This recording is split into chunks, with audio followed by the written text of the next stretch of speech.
জানুয়ারি 2026 ইংরেজি ত্রিপুরা উচ্চ আদালতের বিচারপতিদ্বয় বিচারপতি বিশ্বজিৎ পালিত এবং MS রামচন্দ্র রায়ের ডিভিশন বেঞ্চে ত্রিপুরা টেট টিচার্সদের পক্ষে যে যুগান্তকারী ঐতিহাসিক রায় দিয়েছিল সেই রায়কে চ্যালেঞ্জ জানিয়ে রাজ্য সরকার সুপ্রিম কোর্টে একখানা SLP দাখিল করে। সেই মোতাবেক আমরাও সুপ্রিম কোর্টে যাই। আমরা যারা হাইকোর্টে পিটিশনার ছিলাম, বর্তমানে আমরা সুপ্রিম কোর্টে রেসপন্ডেন্ট হিসাবে আছি। তারই অঙ্গ হিসাবে গত দুদিন আগে আমাদের কাছে সুপ্রিম কোর্টের কাছ থেকে একখানা লেটার আসে, যেটার মধ্যে লেখা ছিল যে প্রি লোক আদালত কনসিলিয়েশন সিটিংস বলে। তার অর্থ হলো যে লোক আদালতের মাধ্যমে বাদী এবং বিবাদী, পিটিশনার এবং রেসপন্ডেন্টদের নিয়ে আলোচনা সাপেক্ষে একটা নির্দিষ্ট জায়গায় পৌঁছানো যায় কিনা বা একটা আপুসে আসা যায় কিনা। কিন্তু দেখা গেল আজকে আমরা 25 জুন 2026 ইংরেজি আমরা রেসপন্ডেন্টদের তরফ থেকে আমরা 7 জন, আমরা লিগ্যাল সার্ভিস অথরিটি ওয়েস্ট ত্রিপুরাতে ছিলাম, আগরতলাতে ছিলাম, কোর্টে ছিলাম।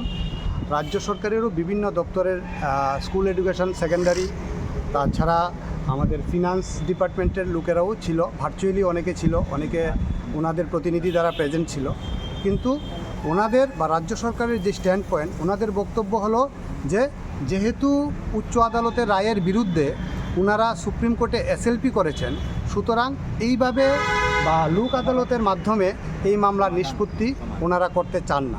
সুতরাং এই মামলার নিষ্পত্তি তখনই সম্ভব যখন আমাদের মাননীয় সুপ্রিম কোর্ট থেকে তার একটা ভ্যালুয়েবল জাজমেন্ট আমাদের হাতে পৌঁছায়।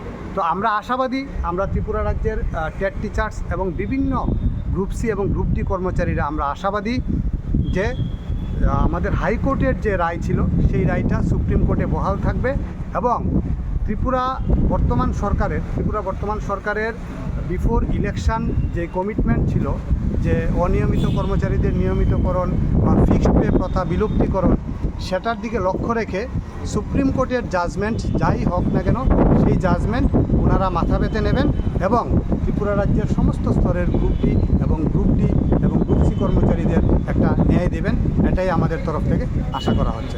আমরা ত্রিপুরা টেট টিচার্স ডেভেলপমেন্ট ওয়েলফেয়ারের পক্ষ থেকে কথা বলছি। গত 8 জানুয়ারি 2026 ত্রিপুরা উচ্চ আদালত থেকে যে যুগান্তকারী রায় এসেছিল টেট টিচারদের পক্ষে, সেই রায়কে চ্যালেঞ্জ করে রাজ্য সরকার সুপ্রিম কোর্টে SLP করেছেন।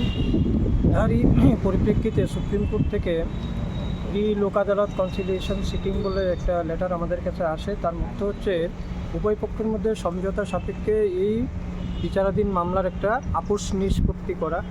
কিন্তু রাজ্য সরকারের শিক্ষা দপ্তর এবং অর্থ দপ্তরের প্রতিনিধিরা এখানে উপস্থিত থাকলেও তারা মোটেই এই আপোষ মীমাংসায় রাজি ছিলেন না। তারা যেহেতু SLP করেছেন, তাদের মূল উদ্দেশ্য হচ্ছে সুপ্রিম কোর্টের মেরিট বেসিস যে রায় আসবে তারা সেটা মাথা পেতে নেবেন। তো স্বাভাবিকভাবে যেহেতু এটা এখন কোনো ধরনের সেটেলমেন্ট হয়নি, তাই আমাদেরকে সুপ্রিম কোর্টের রায়ের দিকে তাকিয়ে থাকতে হবে। আমরা টেট টিচারের পক্ষ থেকে ভীষণভাবে আশাবাদী, যেহেতু আমরা হাইকোর্টও রায় পেয়েছিলাম আমাদের টেট টিচারদের পক্ষে, সুপ্রিম কোর্টও আমাদের সেই রায় বহাল থাকবে এবং আমাদের সেই দিকে লক্ষ্য থাকবে যাতে আমরা সেই জয়কে আবার পুনরায় ফিরিয়ে আনতে পারি আমাদের টেট টিচারদের।